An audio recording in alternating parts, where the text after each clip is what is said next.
"You're just a janitor." They sneered like I was dirt under their shoes, but they didn't know who I used to be. And worse for them, they had no idea who I was about to become. My name is Delilah Grant, and I wasn't always the woman scrubbing baseboards in silence while others mocked me over lattes and fake designer bags. But life has a way of humbling you, stripping you down to your bones. I used to be someone, no, more than someone. I used to be a leader, a regional director in the very company whose floors I now mopped. But life isn't linear. Not when betrayal, grief, and desperation collide. 3 years ago, I lost my husband, a massive heart attack out of nowhere. He was healthy, vibrant, my best friend. We had plans, a little cabin outside the city, a gallery he was building in his spare time. I remember the last thing he said before collapsing on our kitchen floor. "Babe, don't forget to pick up that chili sauce you like." That's it. Nothing poetic. Just life happening. And then not. Bills piled up. I was drowning in debt, widowed, and raising my teenage daughter, Riley, alone. She needed therapy. I needed to keep a roof over our heads. I sold the house, moved into a 2-bedroom apartment, sold the car, then my job let me go during restructuring. Corporate nonsense. I'd trained the guy who took my place. I was overqualified for everything I applied to, underqualified for roles in new industries. My savings were gone, my confidence followed. The only job I could get was cleaning. The building, Madison Plaza, downtown, 12 stories of self-importance and overpriced coffee. I used to manage executive strategy meetings on the 9th floor. Now I unclog toilets on 3, but I showed up every day, quiet, head down. I'd clock in early, stay late, never complain. And every day I'd hear whispers, see smirks, people who didn't know my name but knew just enough to laugh. There were 3 of them in particular. Interns turned assistants turned arrogant little tyrants. Carly, Brent, and Shannon. The kind of people who act like the world owes them a throne because they have a LinkedIn profile and a skincare routine. I was wiping down the lobby glass when it happened. Carly walked past me, stopped, and said loudly to Brent, "It's crazy how some people just give up on ambition, like, imagine being a janitor in your 40s. Her eyes flicked toward me, not even pretending to hide the insult. Brent chuckled, sipping his smoothie. "Yeah, but someone's got to take out the trash. I guess she's just built for it." I froze. My hands clenched around the cloth I was holding. My face burned, not from shame, from fury. I wanted to say something, anything, but I didn't, because I didn't need to. What they didn't know, what they couldn't know, was that just the night before I'd signed a purchase agreement. I'd bought Madison Plaza, every floor, every office, every inch of that pretentious glass-paneled palace, and I didn't do it out of revenge, not at first. I did it because of an opportunity, because a friend, an old colleague from my regional director days, called and said, "The building's owner is offloading, quiet sale, you've got experience, you want it?" I took every cent left from my husband's life insurance. I liquidated what was left of my retirement. I borrowed against the inheritance my daughter didn't even know existed yet, and I bought it. The papers weren't finalized when they mocked me, but they were close. Close enough that my name was already on record with the property management group. The new access codes were already scheduled. My first order of business? Walk into that lobby, in my uniform, and turn their sneers into silence. But I waited one more day, one more round of comments, one more little look down at the janitor moment. I needed it to burn just right. I wasn't looking for pity. I wasn't even looking for payback. I was looking for closure, for the moment their faces would shift from smug to stunned, and I was going to give it to myself, on my terms. The next morning, I didn't wear my uniform. Instead, I wore black slacks, a fitted navy blouse, and the only pair of heels I hadn't sold when things got tight. I pulled my hair back, sleek and deliberate, wore my mother's earrings, small gold hoops. She used to say they were for moments when you needed to be heard without shouting. I walked into Madison Plaza through the front doors like I had 1,000 times before, but this time I didn't detour toward the janitor's closet. I walked straight to the front desk. The security guard, Damon, looked up, confused. "Ms. Grant, everything okay?" He'd been kind to me over the months, always offered an extra coffee if he had one, always said hello, even when I was invisible to everyone else. I smiled. "Everything's great, Damon." starting a new position today. He nodded slowly, like he was trying to understand something he hadn't been told. Well, good luck. I stepped into the elevator and rode it to the top floor. 12. The leasing and building management office, the place where I would now sit behind the big desk, where tenants would now report to me. The office manager, a sharp but pleasant woman named Linda, stood up as I entered. Miss Grant, she said, extending her hand. Welcome. The documents were processed this morning. You're officially the new owner of Madison Plaza. I felt a strange stillness in my chest, like I was standing inside the eye of a storm I'd survived. This wasn't just about a building, it was about reclaiming something I'd lost when life shoved me off a cliff. My pride, my voice, my power. I spent the next hour walking the building with Linda. She handed me a list of tenants, office spaces, leasing statuses, maintenance schedules. I scanned the names quickly until I saw what I was looking for. Ravel and Shaw Marketing, Suite 802. That was them, Carly, Brent, Shannon, the self-proclaimed rising stars of a boutique marketing firm whose owner I'd once hired during my time in corporate. I remembered him, Paul Shaw, young, cocky but talented. He'd spun his success into arrogance and had clearly infected his staff with the same disease. They didn't know I was coming. I walked back to the lobby and asked Damon to do me a favor. Buzz Ravel and Shaw. Tell them there's a building matter that needs their immediate attention downstairs. He raised an eyebrow. You want all of them? Every last one. 2 minutes later, the elevator dinged. They stepped out, laughing. Shannon looked bored, Brent was on his phone, and Carly was applying lip gloss as she walked. Their faces dropped when they saw me standing in the center of the lobby, still and composed, arms folded, heels planted. No mop, no gloves, no uniform. Carly's expression twisted into confusion. Did someone call the janitor for a meeting? Brent snorted. Are we about to get scolded for littering or something? I didn't move. Delilah Grant, I said clearly, my voice steady, strong, louder than I had used in months. Owner of Madison Plaza, effective as of this morning. The silence was immediate. Shannon's hand dropped from her phone like it had short-circuited. Brent's eyes widened, then darted to Damon, who gave a single, slow nod. And Carly? Carly turned a shade of white I hadn't seen since my husband's funeral. I continued. You've all been reported multiple times for misconduct. Rude behavior to staff, disrespect to security, disruption of common areas, and yesterday? I stepped closer just enough to make them shift. Yesterday you decided to make me the punchline of your little joke. That was your final mistake. Carly opened her mouth but no sound came out. You're not being fired, I added, pausing. Your company is. I handed them an envelope. Inside, a notice of non-renewal. Their lease would not be renewed at the end of the month. Effective immediately, they were no longer permitted to use shared building amenities. They could keep their office for the next 30 days, but no lobby meetings, no free access to conference rooms, and certainly no more lattes spilled in the elevator. You have 30 days to find a new space, I said, and I strongly recommend you start now. Brent's voice finally cracked. You can't do that. I just did. Their voices shook, their arrogance cracked, and as they turned, defeated, back toward the elevator, Damon looked over at me with the faintest smirk. Guess you showed up for that new position, huh? I smiled. Oh, Damon, I'm just getting started. That night, I sat in the small kitchen of my apartment, poring over files with a cup of peppermint tea and a determination I hadn't felt in years. Riley came home from school, tossed her backpack down, and stared at me like she didn't quite recognize her mother. Mom? Are you wearing lipstick? I laughed softly. It's a new day. She raised an eyebrow, walked over, and kissed my cheek. Whatever you did today, keep doing it. You look like you won something. I didn't win, not yet, but I'd started playing again. I told Riley everything, about the building, about the opportunity, about the smirks and the payback.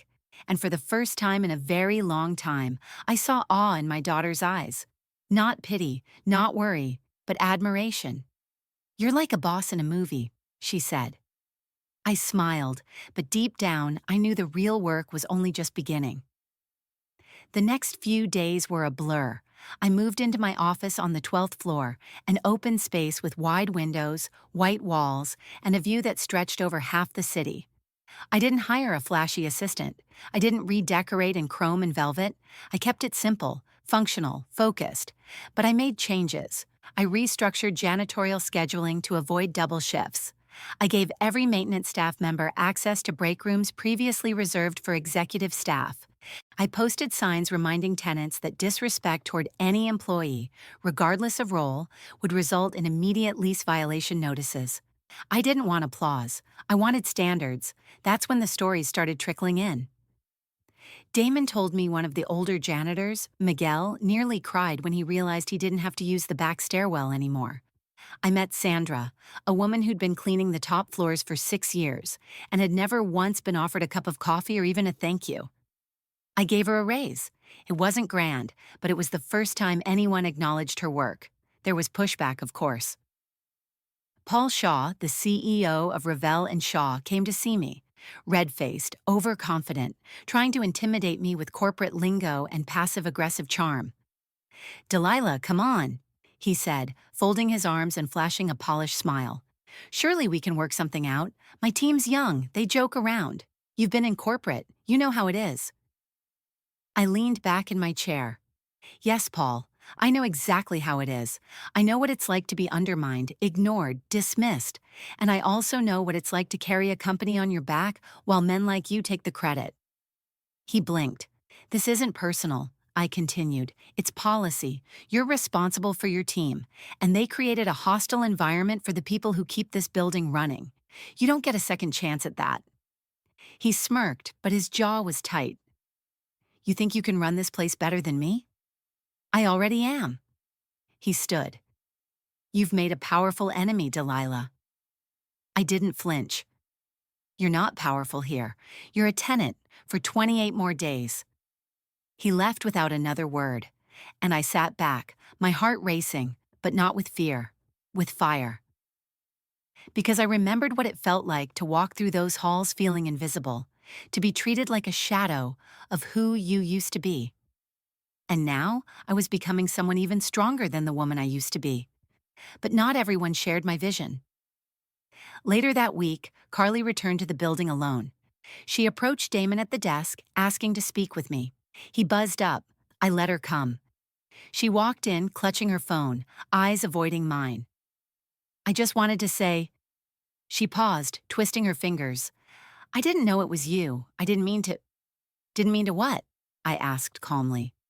"Didn't mean to mock a woman trying to make an honest living, or didn't mean to get caught?" Her mouth parted, but she had no answer. I didn't yell. I didn't shame her. I simply looked her in the eye.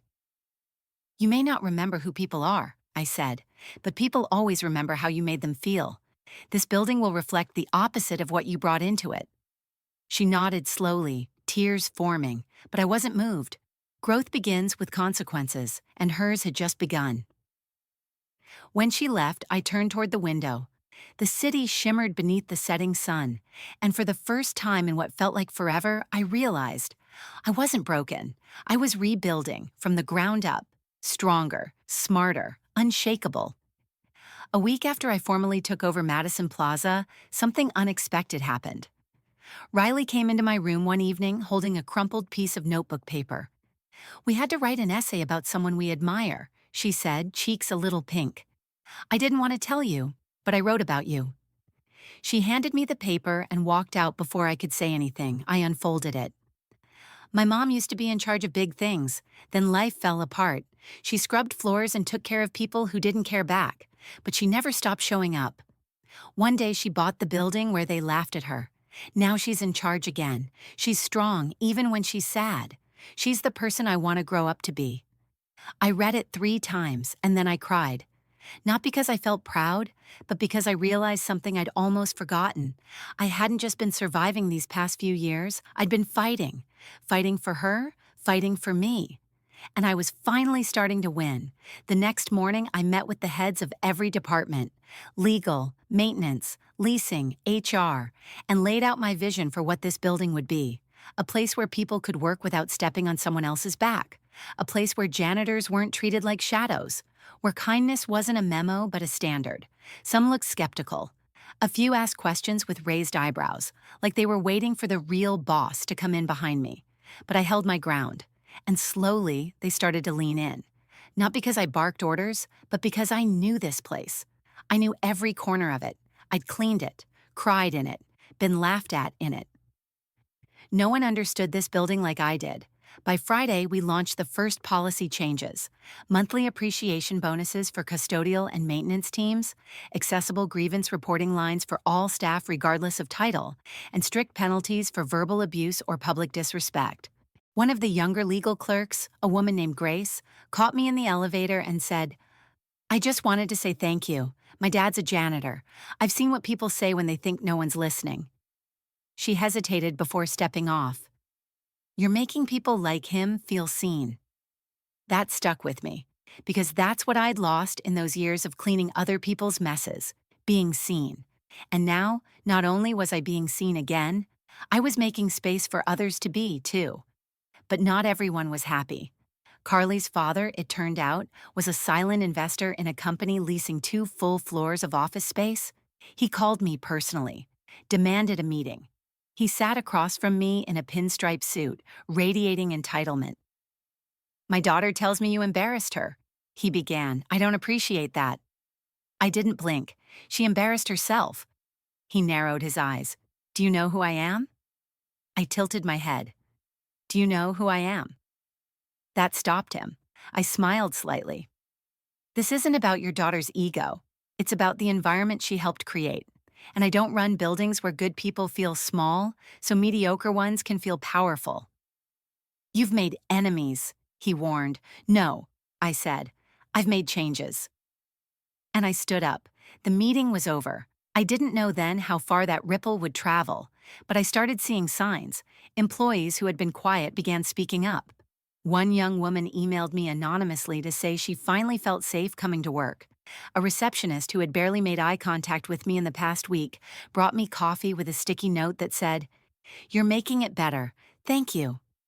And for the first time in 3 years, I started sleeping through the night. No panic, no dread, just the calm that comes when you know you're where you're meant to be. Even if the road there nearly broke you. I still clean sometimes, not because I had to, but because I chose to. Because walking those halls with a mop and gloves reminded me of the version of myself that refused to give up. Even when no one clapped for her. That version of me deserved to be honored, and I was determined never to forget her. Because she's the reason I stood tall now. She's the reason I'd never let this building become a place of cruelty again.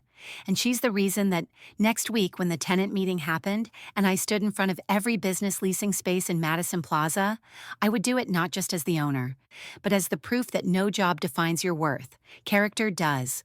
The tenant meeting was held on the 12th floor in the large conference space that used to be off-limits to janitorial staff. I remembered standing outside those glass doors years ago, waiting for the last executive to leave before I could mop the floor. Now I had the keys. We sent out formal invitations, inviting at least one representative from every business in Madison Plaza. I kept the wording simple and professional. Join the new building owner, Delilah Grant, for an important tenant-wide policy and vision update. The morning of the meeting, I wore a fitted charcoal blazer, flats instead of heels, and no jewelry, except my wedding ring. I hadn't taken it off, even in grief. I didn't wear it for show. I wore it to remember who I had built this second life for. Riley, myself, and Daniel. 10 minutes before it started, I stood at the podium setting up the folders I had prepared. Damon came in and handed me a small water bottle. "Place looks good," he said. I smiled. "Thanks for staying late last night." He shrugged. "You stayed later." At exactly 10 a.m., they filed in, executives, managers, owners of boutique firms and mid-sized businesses. Some of the faces were curious, some annoyed, and a few clearly hadn't even bothered to Google the name on the invitation. That worked in my favor. I let them settle, watched them scroll on their phones, whisper about lunch plans, check their watches, and then I spoke. "Good morning," I began. "My name is Delilah Grant. I'm the new owner of Madison Plaza. You've all had time to read the memos, but I thought it was important to meet you face to face and to tell you what kind of building you're doing business in now." Heads turned. Phones went down. This is no longer a place where employees get looked down on because of their title. It's not a building where power excuses cruelty or where silence protects arrogance. I paused. A few of you may remember me, not from business cards or meetings, but from bleach buckets and trash bags. You could hear the breath catch. I used to mop these floors, clean your bathrooms, scrub your mistakes, and I did it while being ignored, mocked, and ridiculed by people who thought their salary made them better than others. Several faces turned pale. One man shifted awkwardly in his chair, trying to hide a sudden recognition. But I kept coming, I continued, because dignity isn't something you're given, it's something you hold on to. And I held mine tight. Now the room was silent. I bought this building because I believe the culture of a place is defined not by its square footage, but by the way people treat each other inside it. So here's what's changing. I passed out the folders, one to each table. Inside was a list of the new terms of conduct, maintenance guidelines, and employee rights for building staff.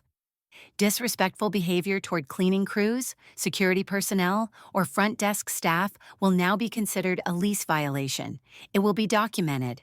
Repeat offenses will result in lease termination. A low murmur swept the room. A woman raised her hand. With respect, Ms. Grant, are you saying we can be evicted over someone being rude? I met her eyes. I'm saying if your company fosters a culture that dehumanizes people, I don't want you here. Her mouth twitched, but she said nothing. I went on.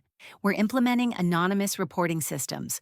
Every floor will have visible signage explaining zero-tolerance harassment policies. And yes, all building staff will now have access to every amenity you do. Break rooms, lounges, conference spaces. More rustling. These changes aren't up for debate. They're in effect, as of now. Then I looked up, directly at Carly's father, seated near the back. His arms were crossed, his expression unreadable.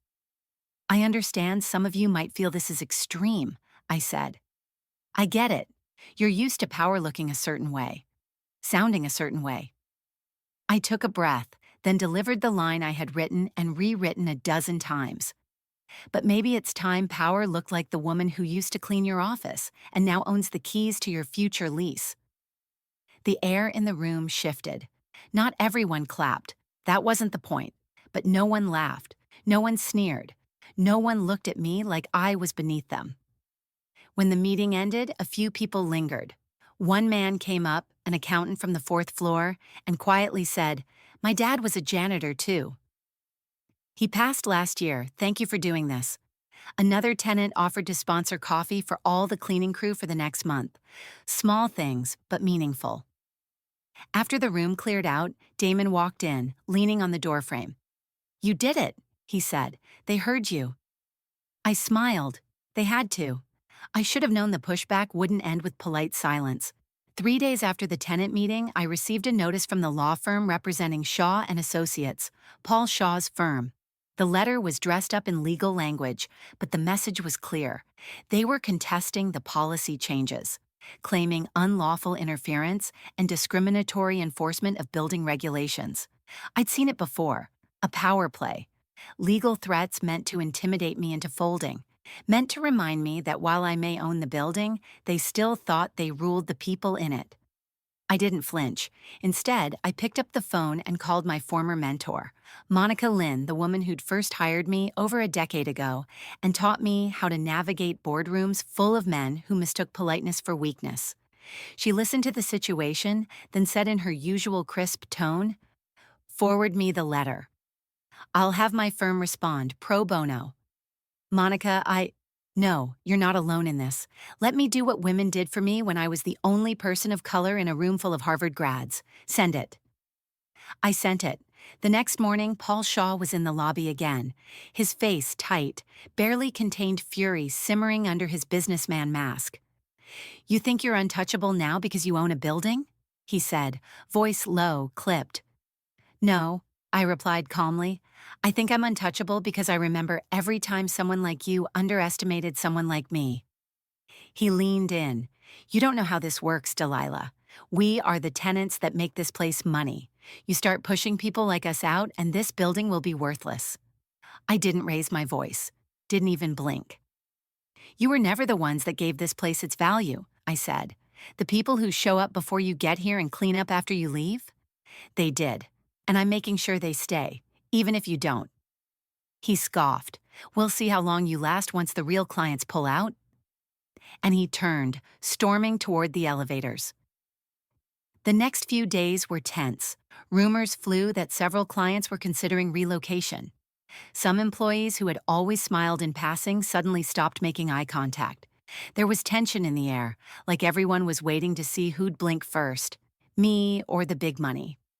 But something else was happening too. I began receiving quiet knocks on my office door from people I barely knew. The IT guy from floor 6, a temporary worker from an ad agency, even an HR rep from a tech startup. They came with stories of harassment swept under rugs, stories of whispered threats, stories of working overtime without pay because it wouldn't look good to complain. One woman, Elise, sat across from me and said, Azrinia, this place has needed someone like you for years. I just hope you don't give up. I won't, I said, and I meant it. Then came the breaking point. On a Thursday morning while checking in with Linda in the management office, I got a call from Damon. You might want to come downstairs, he said. When I got to the lobby, Carly and Brent were standing at the front desk. Not smug this time, desperate. Apparently, Paul had decided to terminate their positions as a business restructuring measure to save face after being challenged publicly. They were let go, without warning, without severance. Carly's voice was trembling. He said we embarrassed him, that it was our fault for how things went down. I nodded slowly. Actions have consequences. I didn't think you'd really follow through, she whispered. I thought you were just trying to scare us. I met her eyes. I wasn't trying to scare you. I was trying to show you. Brent's jaw clenched, but he stayed silent. This time, there were no quips, no cheap shots. Just two people who realized, too late, that the world doesn't spin on entitlement. That respect isn't optional when you're standing on someone else's floor. I didn't gloat. I didn't revel in their downfall. But I didn't offer comfort either. That was a lesson life had taught me, and one they needed to learn for themselves. Later that evening, I held an all-staff meeting, not for the tenants, but for the building staff. Maintenance, custodial, security, reception. The people who made the place breathe. I stood in the lobby and said, this place belongs to all of us now. Your work matters. Your presence matters. If anyone treats you like less, you come to me directly. They clapped. Some of them cried. One janitor, an older man named Frank, who'd been there for over 20 years, stepped forward and said, I never thought I'd live to see someone stand up for people like us. Thank you, Ms. Grant. And I realized in that moment, the building wasn't just made of glass and steel. It was made of people, and I was going to protect every single one of them. 2 weeks later, I walked through the lobby just before closing time. The marble floors gleamed under the soft lights. The air was quiet, calm. For once, no tension, no stares, just peace. I passed Sandra, the cleaning supervisor I'd promoted, laughing with two new hires. Her face looked 10 years younger than when I'd first met her. Heading out, Miss Grant? She asked. Not yet, I smiled. Just making my rounds. She winked. You make this place feel different now. Safer. I nodded, swallowing a quiet lump in my throat. That was the plan. I kept walking until I reached the front entrance, then paused. Carly was standing outside. She was holding a plain envelope and looked like she'd been waiting a while. Her eyes caught mine through the glass. No makeup, no sharp edges, just human, for the first time. I stepped outside. She cleared her throat. I'm not here to argue. I know I don't deserve your time. I said nothing, just listened. I took a job cleaning offices, she said. I thought maybe I should understand what I laughed at. I tilted my head slightly. And her eyes brimmed. It's hard and lonely, and people treat you like furniture. I nodded slowly. Yes, they do. She offered the envelope. This is something I wrote, an apology. I know it won't undo things, but I needed you to have it. I took it but didn't open it. Not yet. I was cruel, she said. And you taught me something without ever yelling once. I met her gaze. "That's how you know it's real." She smiled, a little broken. "You're stronger than I'll ever be." "No," I said gently. "You're just not there yet." Carly nodded, turned, and walked off into the fading evening light. Back inside, I stood in the center of the lobby, the same spot where she once mocked me, where Brent laughed, where Paul's smirk faded, where I became visible again. The building had changed, but so had I, not just from janitor to owner, but from surviving to living, from hiding in corners to taking up space, and I wasn't going back. Because the moment I chose not to fight back with fists, but with standards, with respect, with vision, I became someone untouchable, not because of power, but because of purpose. 3 months after I bought Madison Plaza, we hosted a public tenants showcase in the building, a networking event to celebrate businesses and show off the new policies, upgrades, and the sense of unity we'd cultivated. The same event room that had once closed its doors to janitorial staff was now filled with everyone: owners, employees, cleaning crews, maintenance workers, and security guards, all mingling as equals. I stepped on stage near the end to deliver closing remarks. Dozens of faces turned toward me, some familiar, some curious. And among them, I saw Brent and Carly. They're not as guests, but as staff helping manage the venue for another company. They stood at the back, silent, watching. I took a breath. "I want to thank everyone here, not just for your business, but for your willingness to believe in change," I began. I paused, letting the words settle. When I first walked through this building's front doors, I was invisible. I scrubbed floors while people walked past like I was part of the carpet. I smiled at faces that didn't smile back, and I came home every night praying my daughter wouldn't see how broken I felt. Now they leaned in, but I kept going, because I believed that what I did mattered, even if no one else did. And I stand here today not because I had money or power or connections. I stand here because I refuse to believe the lie that your title determines your worth. A hush fell over the room. And if I've learned anything through all of this, it's that real power doesn't come from standing over people. It comes from standing with them. At that moment, a quiet round of applause started. Then it grew and grew, not out of obligation, out of recognition. I looked toward the back. Carly met my eyes. She didn't smile, but she nodded. Once, a silent acceptance, a quiet respect. And Brent? He lowered his eyes. After the applause faded, I stepped down. Damon clapped me on the shoulder. "Told you," he said with a grin. "You didn't just buy a building. You rebuilt it from the ground up." I turned toward the lobby again, and in my mind I saw her, the woman I used to be, with the mop, the gloves, the silent pain. I saw her watching me now, and I whispered quietly to her, "We made it." Because we did. We took every sneer, every insult, every broken piece of pride, and turned it into steel. And the next time someone says, "You're just a janitor," they'd better be ready to lose everything they thought made them important. Because I'll be waiting, right there in the lobby, holding the keys. So the next time they look down on someone in uniform, they better check who owns the building, because it just might be the woman they laughed at.